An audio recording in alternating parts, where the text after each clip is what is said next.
Little conviction for European markets this morning, with both the UK's FTSE 100 index and the US 50 index on the flat line. For the UK's FTSE 100 index, it is just above the 6,100 level, holding some ground. It did slip below, but it's back up now. And in the currency space, the euro is little changed against the dollar. It's at that 130 level, waiting for the ECB's policy meeting, which is out around noon here in Europe. Good morning, I'm Ishaq Siddiqi, and welcome to another Daily Market Bite. It is Central Bank Policy Day, so investors are on the sidelines waiting for both the Bank of England and the European Central Bank to come out with their policy decisions. Now, we had a positive showing from Chinese data overnight. Trade data was much better than expected, refueled some of those worries about China that we've had in the fourth quarter of 2012. It seems like going into the course of the rest of 2013, markets are quite hopeful that China is regaining pace after a very slow year in 2012. Now, that kicked us up a little for the futures in Europe. However, by the time European markets opened, we started to move towards a flat line, and that's mostly on the back of some hesitation before the ECB's meeting. The Bank of England, let's start on that first, is expected to remain steady on its policy measures, no increase to the asset purchase program, and also keeping rates unstable. The ECB, however, there is some light speculation that they might cut interest rates by 25 basis points. Unlikely at the moment. I don't think the markets are generally expecting an interest rate cut. It would be a bit of a surprise that the ECB would cut rates at this particular time. It seems like they will hint at a possible rate cut in the future, but that will be very much dependent on how the Eurozone is faring. Now, at the moment, as we know, the Eurozone is struggling. There are hopes for anemic growth in the second half of 2013.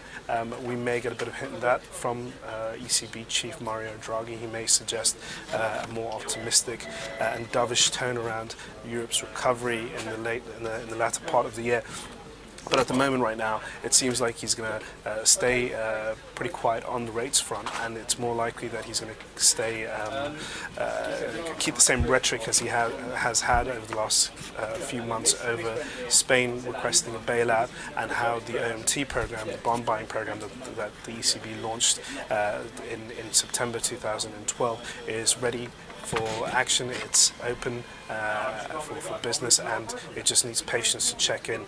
So I guess at the moment right now, the attention will soon turn to Spain after the ECB press conference and see what the Spanish government have to say about the ECB's latest comments. Now, sticking to Spain, they have a bond auction later on today. Yields are creeping a little higher ahead of the auction, but nothing to get worried about. Spain will also be in increased focus over the next few weeks, given the fact that at the moment, although yields are at a sustainable level, the Italian auction with Italy's yields rising on the back of that would cause a bit of worries on the Spanish side, and we may see further rises on the Spanish yields. The auction results there will be interesting. If we do see Spanish borrowing costs rise a little bit, we are going to start seeing some of those worries creep back into the market. Going on to some of the corporate stories today in the UK, both Marks and Spencer's and Tesco have reported sales figures. Now, Marks and Spencer's is down 5% at the moment on the UK's FTSE 100 index. M&S reported a decline of 1.8% in like-for-like sales and had a pretty nasty Christmas period. It seems like from the tone of the Marks and Spencer's results and what the company has to say about the overall performance that it had during the Christmas period, it saw an increase in food spending. However, everything outside of non-food and clothing, etc., saw a decline.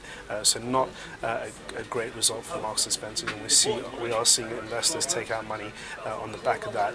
Tesco, on the other hand, did surprise on the upside. It's up around about 2.4% at the moment. Now with Tesco, it posted a profit warning last year. but this year it's said that it's returned to profit. Things are looking good. It's had a very strong sales period for Christmas. It actually puts into question Sainsbury's latest comments about their sales period being one of the best that they've had. Looks like Tesco is keeping the dominance here in the food retail market, and interestingly, for markets, it'll be interesting to see where both Tesco's and Marks and Spencer's, and also other retailers, Morrison and Sainsbury's, go from here when it comes to diversifying their portfolios, perhaps looking more at revamping and the online unit and how they're going to play the market in the next year or so.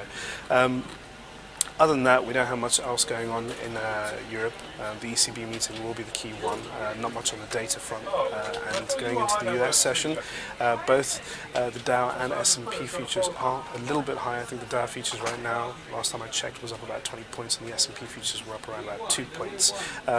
Now we have wholesale inventories out from the US, but I'm pretty sure most of the focus will be on the upcoming budget battle between US lawmakers to tie up the rest of the fiscal cliff.